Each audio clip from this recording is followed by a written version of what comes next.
So here to share how he's positioning is Fundstrat Global Advisors Head of Research, Tom Lee. He is, of course, also a CNBC contributor. First off, Tom, I want to mark a milestone because it is now a big anniversary day for Fundstrat. It is indeed. It's our 11th year since we started Fundstrat, which was September 15th, 2014. Blink of an eye. It's a blink of an eye, yes, because this is still mid-cycle for the bull market as well. All right, so since you said mid-cycle for the bull market, let's get right into the record highs that we are seeing. If it's mid-cycle, that kind of implies maybe third, fourth inning, maybe fifth at the latest. Is that how you see things for this rally? Yeah, I mean, I think some parts are later cycle, like part of the Mag 7 trade. But I do think AI still has many years to just propel earnings surprise and innovation and economic growth. So I don't think it's late, like it's too late. It's not too late to buy the Mag 7.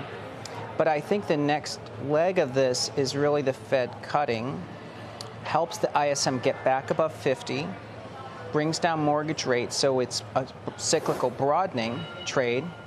And then I think, financials I think are still important because I think that they're going to re-rate more like technology stocks. Goldman and JP Morgan are basically technology companies now. And as they embrace the blockchain, they're going to become more streamlined and less employee-dependent, much more AI-driven. So I think there's a lot to look forward to. Now, if that is the case, you mentioned that it's because of a possible rate move lower and a trajectory of lower interest rates. Just how critical will it be to this market to have those lower interest rates? And do you think that there is a post-Fed playbook for what those companies are going to be? Yes, I think it's really important for CEOs to be confident the Fed is cutting because we know the labor market has slowed, maybe even wobbling. And that's because businesses are cautious, and the ISM reflects it. It's been 31 months below 50. The Fed can actually re-inject confidence by saying we're back into an easing cycle. That helps businesses get confident and expand again. So there's a lot of legs to this if the Fed cuts, and I think it'll be a real improvement in liquidity. You alluded to some of the places that could see the biggest impact. Yes. But can you take us through those? If you had to put a top three together about where you think the most activity or juice could come from if the Fed were to embark on this path. I think of maybe home builders. I think of other parts of the market, maybe technology based on valuations. But in your mind, what are the places that are going to reap the most benefit from that? Yeah, so I'm looking at September 98 and September 2024 as the playbook, because those are both years where the Fed was on extended pause and they cut in September.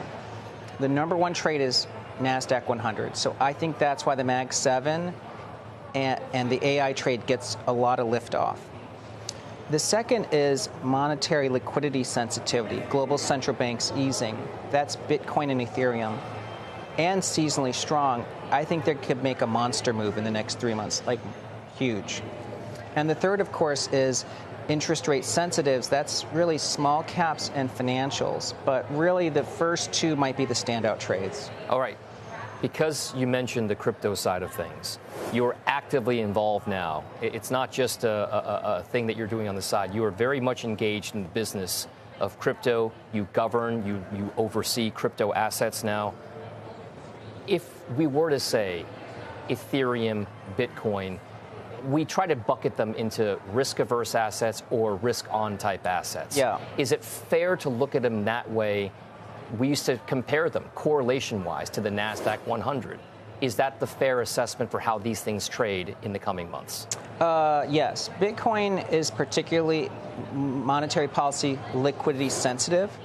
Ethereum has elements of being sensitive to liquidity, but it's also part of this AI moving onto the blockchain and Wall Street moving onto the blockchain and that whole stablecoin ChatGPT moment for crypto. So Ethereum, I think, trades almost like 1971 Wall Street, which was the dollar went off the gold standard, a lot of innovation. Ethereum essentially is a growth protocol, and that's why Bitmain is so aggressively acquiring Ethereum.